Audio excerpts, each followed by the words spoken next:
What's up YouTube, Saf here on SuperSaf TV, and this is a detailed speed test between the Samsung Galaxy S7 Edge and the iPhone 6s Plus. So for this video we'll be doing lots of real world speed tests.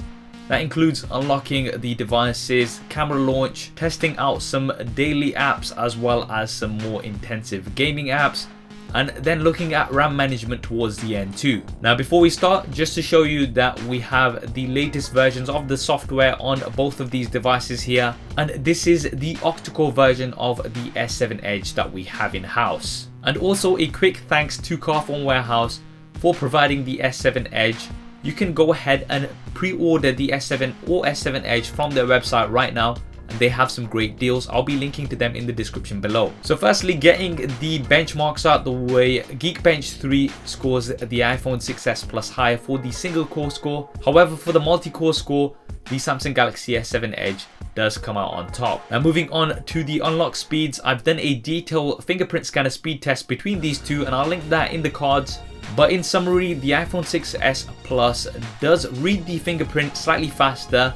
However, the S7 Edge does unlock faster. In terms of the camera launch, the Samsung Galaxy S7 Edge does have the quick launch option, which is tapping the home button twice. And this, as we had with the S6 last year, does launch the camera quicker compared to the iPhone 6s Plus, on which you either have to unlock the device and launch the camera itself, or go onto the lock screen and drag the camera icon up. So let's start off with some app tests. We have nothing else open on either of these devices, and we are going to open private windows in their respective native browsers, and we'll do some web browsing tests initially. So going on to the BBC News website, here you can see that the Samsung Galaxy S7 Edge did complete ever so slightly faster. Now let's open an article, and this time the iPhone 6s Plus did finish loading the page faster, so I'll call it a bit of a draw for the browser test. Now let's move on to an app, so we'll use Instagram, and opening both up at the same time, you can see here that the S7 Edge does finish loading a little bit faster.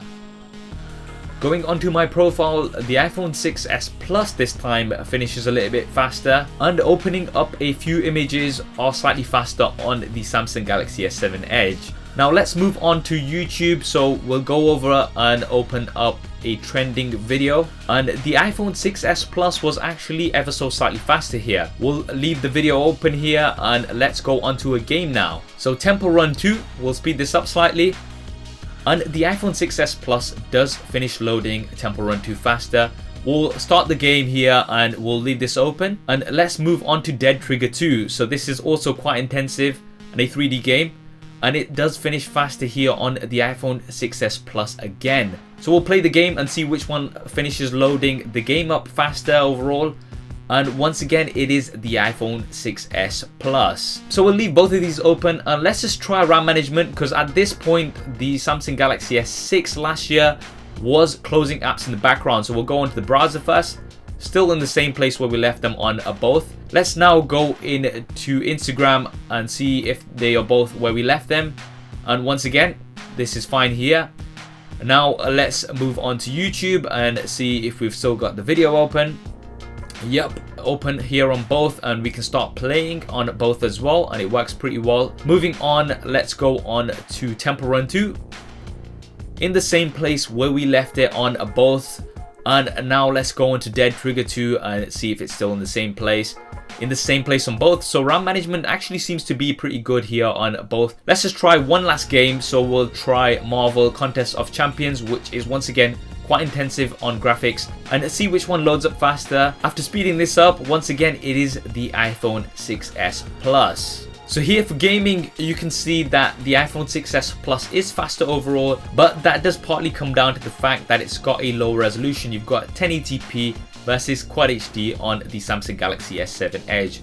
We're just going to do a RAM management test one last time, and just quickly going through these apps. I'm going to be speeding this up. All of the apps were exactly where we left them, so it seems like the RAM management issue has largely been resolved on the S7 Edge. Yes, I could continue and open more and more apps, but I think this is a sufficient test to see that the RAM management has definitely been improved on this year's S7 Edge compared to last year. So there we have it, the speed test between the Samsung Galaxy S7 Edge and the iPhone 6s Plus. I think both performed well overall. The one thing that you are going to have to consider is that because of the high resolution on the Samsung Galaxy S7 Edge, when it comes to things like gaming, you are going to have to wait a little bit longer, but then you will be getting that extra resolution. I hope you enjoyed this video and found it useful. If you did, then please do hit that thumbs up button for me. It really does help me out. And I'm going to be covering a full detailed comparison between both devices. If you want to see that first and many other videos, then be sure to subscribe. Thanks for watching. This is Saf on SuperSaf TV, and I'll see you next time.